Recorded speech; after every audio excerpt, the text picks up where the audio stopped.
Doc. Yes, Yes, Doc. Doc. Thank you.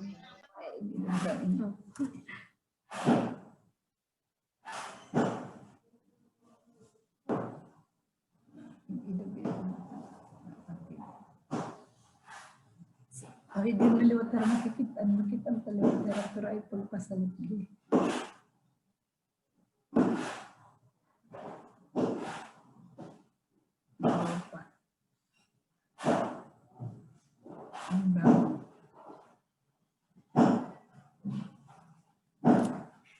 Okay, you have your attachment.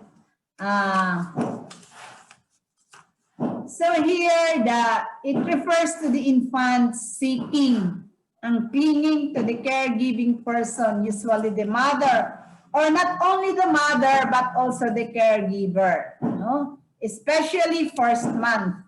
Infants usually have begun to show such behavior which is designed to promote proximity to the desired person. Meaning to say, it started their behavior, their connection, no? Kung sasabihin, it starts with attachment. So, attachment is usually referring to the children and the caregiver or to the mother. It starts with that. Di ba tayo, usually seldom na no man is an island, no? No man is an island. So it starts with this. Even in infants, you have already the so-called attachment, which is when we become adult, you try to have some peer groups, no? You try to have some sense of belongingness. So because if you do not have that, that becomes a disorder. No? This is the very basic, the attachment. If you do not have, when you become adult, it will be very difficult for you to interrelate, to go with peers, because you do not pass or you are not able to resolve your attachment period. No? So attachment is very important in sense of belongingness. Your friends, you're having boyfriends or girlfriends, no? That's very important. But sometimes when you become mothers, you are an aloof mother. Because when you were growing up, especially when you do not have parents or you do not have somebody to be there, when you try seeking, no? For your sense of belongingness. So when you become adult, it's very difficult for you to interrelate. That is because of your attachment period that you are not able to resolve. Okay. So attachment constituted a central motivational force, and that mother-child attachment was an essential medium of human interaction that had important consequences for later development and personality functions. See? But it doesn't mean here that mother-child. You can have here caregiver or caretaker. Diba? May mga katulong kayo, mayaya kayo. So you become attached to them. So because this is the medium of your interrelating, of your personality functioning. Otherwise, diba, kung ano ka na, if you become adult, you become alone, you become an introvert, if your attachment is not being resolved. Again, it does not only refer to mother-child attachment. It also refers to your caretaker, your yaya. In a way, you are developing your interrelating, no? Your personality functioning. No? So that is attachment. So infants tend to attach to one person but they can form attachment to several persons such as the father or a surrogate. Diba kayo, kung minsan, when you are growing up, you have some, what you call that, stuffed toys. That is sense of attachment, surrogate. You try to cling to your stuffed toys. You tend to buy stuffed toys. It seems that you feel comfortable when you can cling to your stuffed toys. That is attachment. You are developing attachment in that. So mother, father, surrogate. Diba, kung minsan lumalaki ka na, you still cling sa mga stuffed toys nyo. May pangalan pa ng mga stuffed toys nyo, diba? Because you are trying to develop your human interaction. Para nandiyan ka na sa College of Medicine, hindi ka palaging nakikipag-away. Kasi kung hindi ka you were not able to establish your attachment, you are easily become sensitive, you cannot function well, you tend to try to apart from your friends, you do not have some peer groups because of your attachment difficulty. So kaya ang iba sa'yo, may mga stuffed toys, yun ang they try to give during birthdays, di ba? Because you cling to them. Di ba? Nawawala. Pag may problema ka, you try to embrace your stuffed toys, nawawala. So that is your attachment. But however, attachment develops gradually. It results in an infant wanting to be with preferred person who is perceived as stronger, wiser, and able to reduce anxiety or distress. So meaning to say, when you are developing attachment, kasi it is not just one instance. When you have an attachment, you have the feeling of security. That's why your stuffed toys give you security. It seems that he is a person, a human being, but it develops gradually when it comes to human being. So especially infants.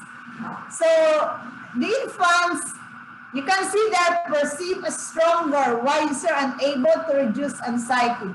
Kasi the infants is very dependent to outside world. So they wanted that those person, the mother, the caregiver, the father, they are dependent to them. So that's why they are stronger, they are wiser, because they feel that it can reduce their stress and their anxiety. Likewise, your friends, diba? You cannot immediately develop attachment because attachment develops gradually. So, kung minsan, you try to be friend with yung nakakapag-share ka ng problem mo, are stronger than yourself, di ba? Emotionally. Not necessarily wiser na binawisan ka. Wiser in the sense that they try to give you the wisdom. That is being wise. The wisdom on what to do when you have these problems. So that's why at the infant, when you're still a child, it starts with that. They look for a person wherein they can be more dependent. They can give because the infants that is 0 to 1 year old, diba? They try to become dependent on the outside world. So that is attachment. Feeling, so pag may attachment, it gives you feeling of security. Tandaan nyo yan. Pag mag-give sa'yo ng feeling of security, That is attachment. Okay? So you have stages of attachment. No? You have pre-attachment, that is newborn, 6 weeks. Newborn infants know to act in such a way that attracts adults, such as crying, smiling, cooing, and making eye contact. So, kumbaga, all do not attach to their mothers, yet they are soothed by the presence of others. So, sabi ko pa nga sa'yo, attachment does not only refer to father, to mother, but to other person. No? So, they say, it is said that they are attracted to adults because they are stronger, they can give more. So, infants, since all of the need of the infants are usually manifested in crying, no? When they're happy, they smile, no? So, when there is somebody there, they feel satisfied, no? So when they cry and somebody there, your caretaker, your mother, so it gives you a feeling of security, no? Feeling of distress, no? You become happy when they are there. No? So that is pre-attachment, newborn to 6 weeks. That is the start, no? Then you have attachment in the making, 6 weeks to 6 to 8 months. Infants begins to develop a sense of trust in their mothers in that they can depend on her in times of need. So, as I'm telling you, attachment is gradual. So when they cry, when they need food, and you are there to give, even when you are still small, when you're still babies. So when you are hungry and you are being given by what you need, food, so you try to develop trust.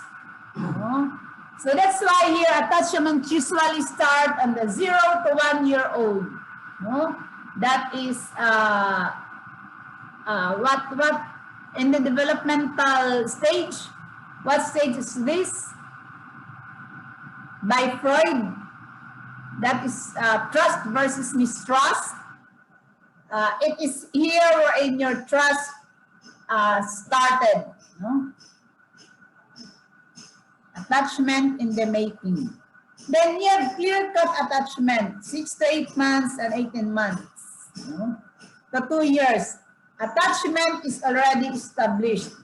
The infant prefers his mother over anyone else. As I've said, it's not only a mother, no? But it stresses here a mother, since the mother is siyempre siyang nagpanganak sa atin, so it is being stressed. But actually, di ba, sometimes your caretakers, your yaya, you seem to miss them when they are not around because your mother cannot attend to you.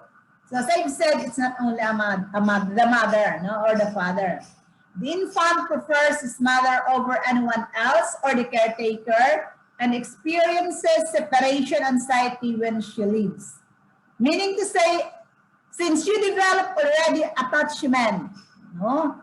So when they are leaving, no, you start to develop anxiety. So this is the first time when you have anxiety, and that is what you call separation anxiety.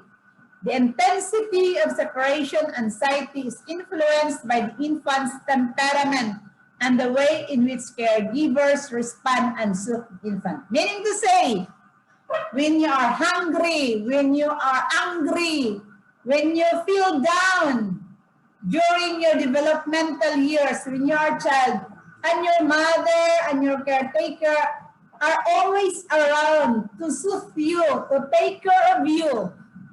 So it seems that when you are growing up as an adult now, you are cool.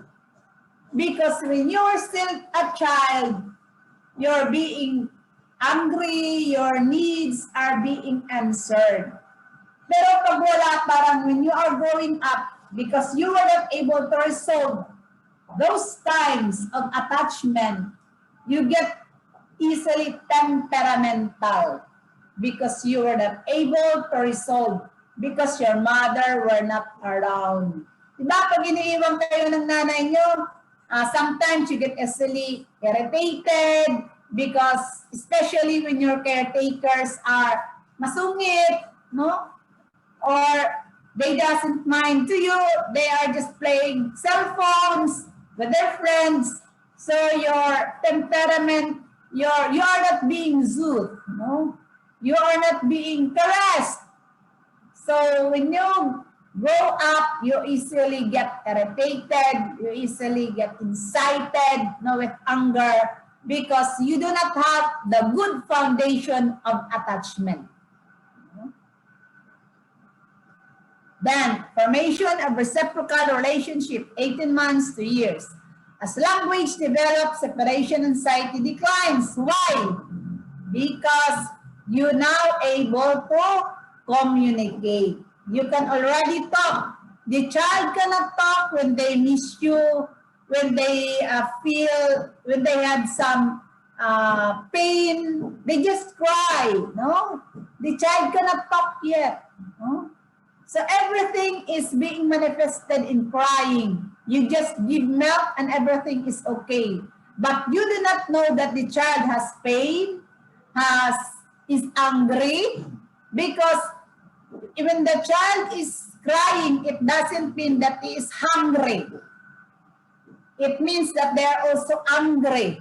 It means that they are also having anxiety. So there are different manifestations, there are different feelings of the child, so in the manifestation is only crying. So when we try to develop, when we develop our language already, our anxiety declines. As I've said, why? Because you can now talk. The infant can now understand when his mother is leaving and when she will be coming back. In addition, a sense of security is developed in that even when his mother is not physically there, he knows she's always there for him. Bowlby called this sense of security an internal working model. So gradually, as you develop your attachment, you try to have a trust to your mother, your father, your caretaker, and you are able to talk already. So, mommy, I'm missing you. I will miss you. So, they understand already. So, they can already able to handle those anxiety. They become secured. But kung wala yan, they cannot have the so-called security development. So, it's very difficult.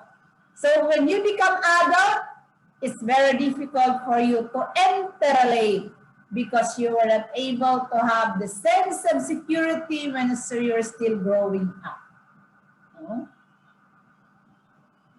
Bonding. So, ito malapit na. I will give you only 2 lectures now.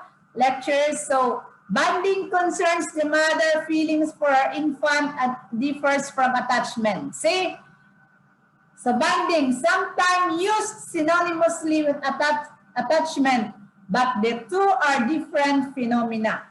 Mothers do not normally rely on their infants as a source of security, as is the case in attachment behavior. Meaning to say, attachment, security. Para hindi nyo makalimutan.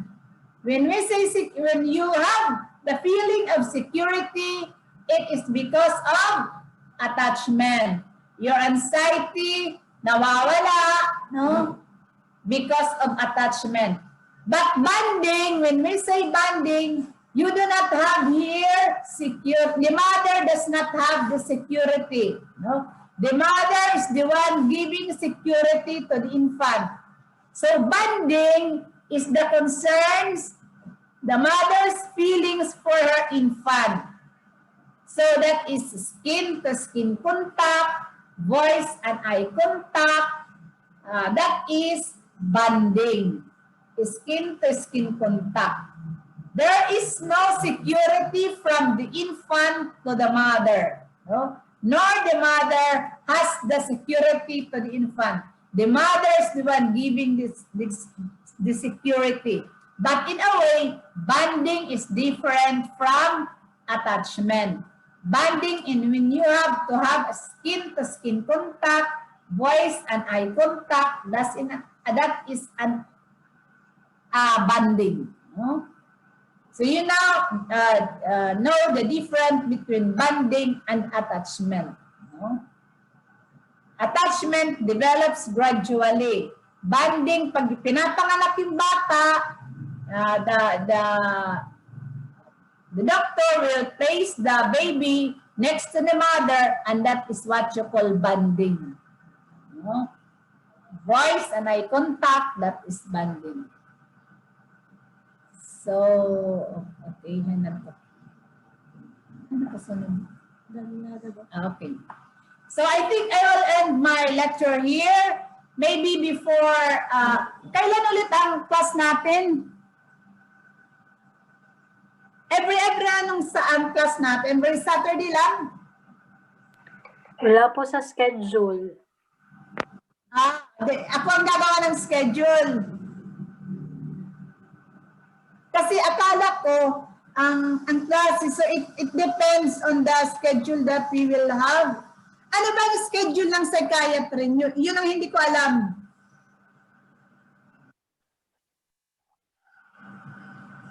Wala pa kayong schedule ng kung ano ang day ng psychiatry nyo? Wala po. Please ask from the office, College of, sa College of Medicine office kung ano ang psychiatry ano bang schedule nyo? Kasi we can modify our schedule. But it would be better that you get a schedule for me and text me kung ano talaga ang schedule nyo. Kasi anytime we can have classes. Okay? If you are free. Even in the evening, if I'm free, if I'm not so tired like you. So I will stop my lecture here. I think I have 3 topics more than we will have already our first long quiz. So please manghingi kayo kung ano talaga ang schedule ng psychiatry para alam ko, and then we will modify kung kailan natin i-modify. Meaning to say, kung kailan natin i-reschedule. Okay? O i-text mo nyo sa akin kung kailan talaga ang schedule ng psychiatry. Please go to the office, give me the schedule of your